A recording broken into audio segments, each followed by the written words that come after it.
everybody to the Single and Stilettos Show. I'm Suzanne Oshima, and I'm a matchmaker and dating coach at Dream Bachelor and Bachelorette, and I'm also the founder of Single and Stilettos. Today we have as our guest Jen Kelton, and she is the founder of badonlinedates.com and also Dress for the Date. And I'm so excited to have her here today because she's going to give us some tips on how to handle a bad date. And I think everybody's been on a bad date before. So welcome, Jen, to the show. Hi, thanks for having me. Thanks for being here. So tell us, before we get into all the tips that you have on how to handle a bad date, I want you to first tell us how you started Bad Online Dates, because I'm sure there's a funny story there.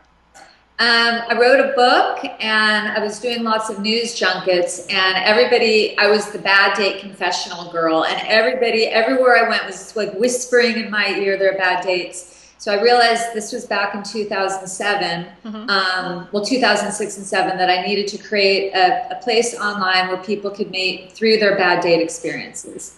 Oh, that's awesome. Yeah.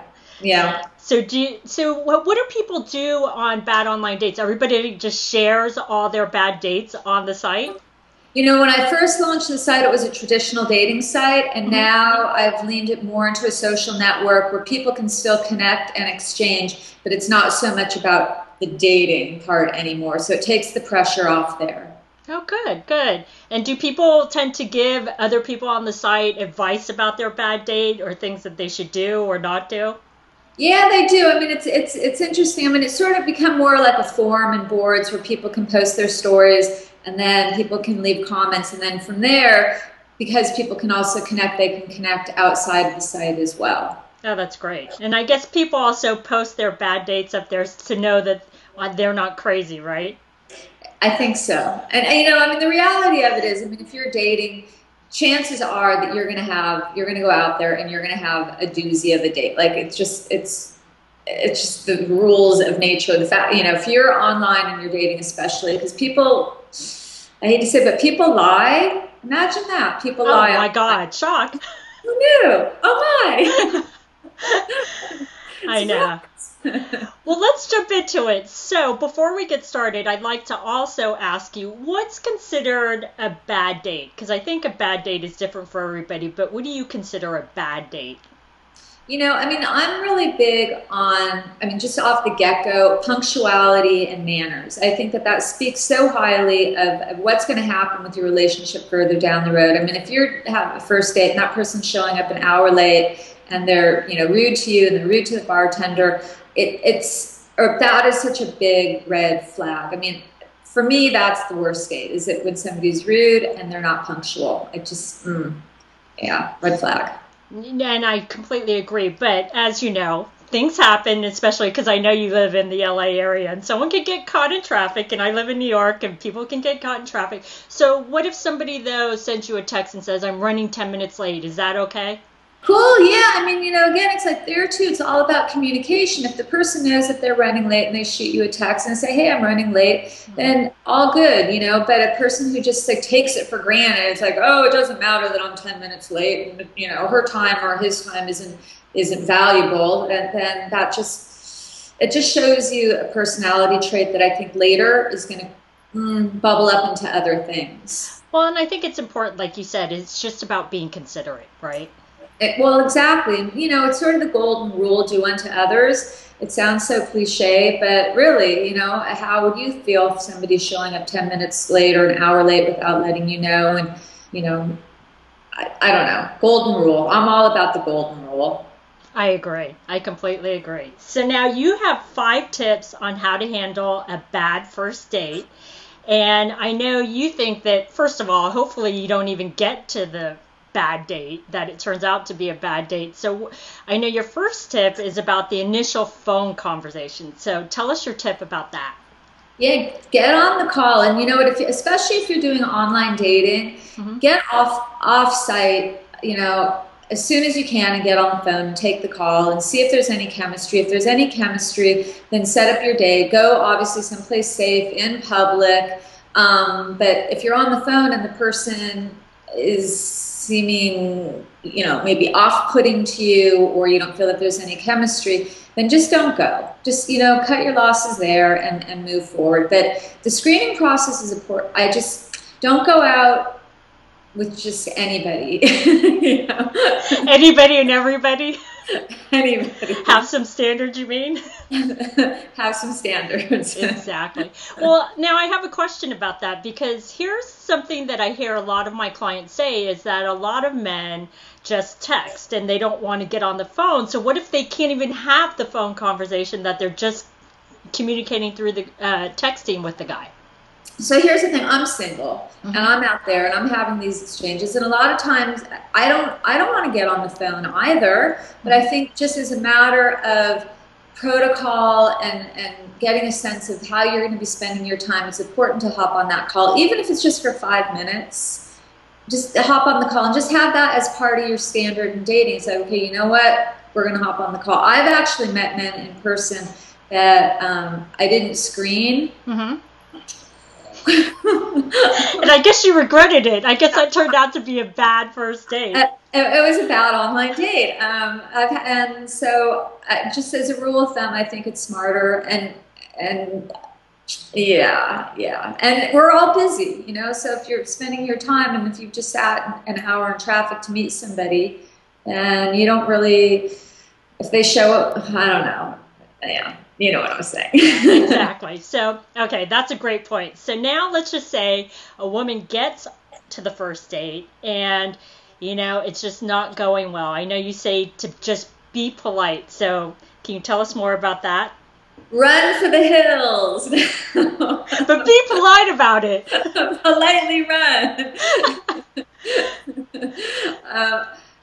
Make a graceful exit. Just, let the person know that you're not feeling it, that there's not any chemistry here, and good luck, and move on. And I think, most people appreciate that sort of candidness also. It might hurt a little bit. I mean, there might be a bit of a sting of like, ooh, that kind of hurts, Right. But yeah, life is too short, and it just, if the last thing, not being morbid, but if the last thing you did was suffer through a bad date, and then, you got hit by a car or something, that's really not, I don't know. Yeah. Life's too short. Exactly. It is too short, and all of our time is valuable. Yeah, and it's like you said, if you're just polite about it, you don't have to be mean, you don't have to be nasty, just, be polite about it. So I think that's a really great point. So your next point is, what if he's on the phone a lot? Because I know that happens a lot. A lot of people are like attached to their phones. They're either texting or they even, I'm always appalled at this, but they may even take a call during the date. So how should a woman handle that if he's doing that on a date? You got to say something. I mean, even if it's uncomfortable, even if you're feeling like this is out of my comfort zone and I'm not quite sure how to approach the topic, say something nicely. Ask him, is your house burning down? What's going on? Are you a doctor and they're, air flighting the brain to the hospital? I mean, what is so important that you are giving me no attention and you're giving your phone all the love? And I mean, there too, you can use humor to soften that conversation. You don't necessarily have, humor is a great equalizer. Yeah, definitely. And I think that in any situation that might be uncomfortable, that if you throw some humor in, you're tenfold ahead of the conversation. I think you bring up a really great point, because you don't want to chastise the guy, because once you start chastising him for being on the phone, obviously he doesn't know what he's doing. Just bring it up in a nice way. And like you said, make a joke about it. I think the way that you said that was perfect. Yeah, they're airlifting the brain right now. And I'm going to have to run because I have surgery. So, okay. So now your next tip is about, what if his behavior is completely inappropriate? And I'll let you give examples. I'm sure many of the women out there are going, oh, I've been on that date. So what do you do if a guy's behavior is completely inappropriate on a date? First date, I should say. You mean like he's like staring at all the women's cleavage in the restaurant? I mean, here again too is use humor. Go into that situation and pacify it a little bit with some humor, and say something gently, because you know, what you were saying too, he might not even be aware of his behavior. Sometimes behaviors are so deeply embedded in us, and, you know, for whatever reasons, maybe that person's been able to get away with behaving that way.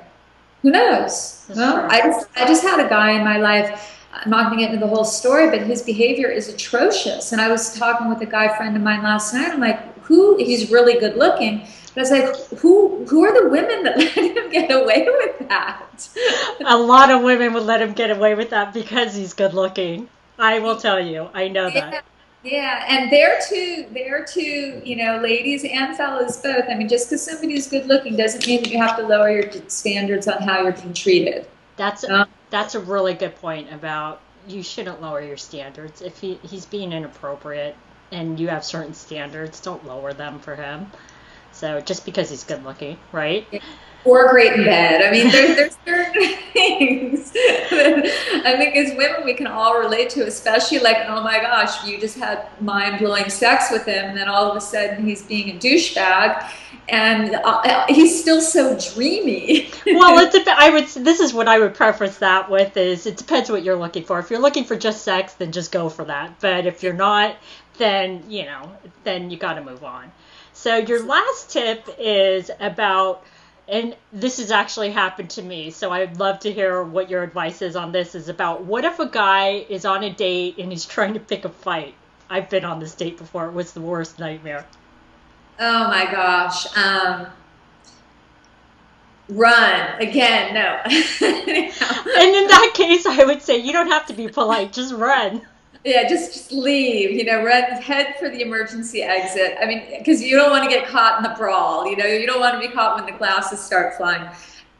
In all honesty, again, that it goes back to being gracious and say something graciously. And, you know, if there's been alcohol involved or maybe he's high on drugs, I mean, you're going to have a hard time rationalizing with him. But if he is of any sort of right mind, if you bring it up to him and just be like, hey, you know, why are you doing that? And again, maybe throwing in a little bit of humor, you know, might sort of help ease that situation. But I also think that if you're out on a first or second date with somebody and they're already picking fights and bickering, just cut your losses and just end that situation, because that's such a red flag. Oh, it's a huge red flag. I mean, it's not even if they're trying to pick a fight with another guy at the bar, because that says a lot about him. But and I'm going to give this as another example, is if a guy's constantly debating with you on a first date. I mean, how would a girl handle that? You've been on that date. The emergency exits that way. I mean, here. Again, you know what? Cut your losses and just leave, because can you imagine you're going to spend the next year of your life, the next 6 months of your life, the next 3 years with somebody who is bickering, who is going to be, you know, wanting to argue with you about what car color blue it is, or I mean, that person is just looking for argument, and that's a very high stress relationship right there. Yeah, you don't want to be in a relationship with somebody who's always combative. No, that's, I mean, unless, you know, you're just really into great makeup sex all the time, or I don't know, it goes back to sex. I know, and it just depends what you're looking for. So, ladies, you need to decide what you're looking for. Are you looking for just sex, or do you want a relationship? So, exactly. That's hilarious. So, now, because you have the site, badonlinedates.com, I know you've heard every story out there. You got to tell us your funniest bad date story that you've heard. You know, it's actually, it comes from another dating blogger out there, and he had met a woman online, and she seemed in the same age group, she's hot, you know, the whole 9 yards. He calls her, she lives in a motel. So that's odd. But I think he was curious at this point, especially that he's a dating blogger. And so he went over to the hotel. You know, he's still thinking maybe she's, you know, Dreamboat Annie, you know, who knows? She's just in transition with her life. So he gets to the motel. It's like a totally dumpy motel, like just, you know, like the kind of thing that they probably never clean the sheets. And so he gets to the room, and I'm thinking at this point he was probably like just doing it as an adventure. Who knows? But so he gets to the room. The woman opens the door. She is a very old woman, and he's in his 20s, and she is quite large. Okay. And she's like dressed in this like bad moo dress, and to top it all off, she's smoking. And when the door opens, he said that the plume of smoke that came at him.